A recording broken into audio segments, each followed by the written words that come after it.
అందరికీ నమస్కారం. భారతదేశం కోసం ఎంతోమంది మహనీయుల త్యాగ ఫలితంతో సాధించుకున్న స్వతంత్రాన్ని నేడు అన్ని రంగాల్లో భారతదేశాన్ని అభివృద్ధి పథంలో నడిపించుకునేందుకు ఉపయోగించాలని ప్రతి ఒక్కరూ దీనికోసం ముందడుగు వేయాలని ఆకాంక్షిస్తున్నాం.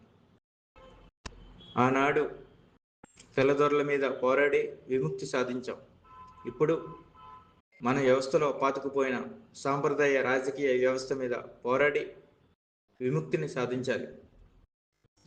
స్వతంత్ర దినోత్సవ వేళ సంబరాలు మాత్రమే కాదు, నిర్మాణాత్మకంగా సమీక్ష, ఆచరణాత్మకంగా ప్రణాళిక రూపొందించుకోవాలి.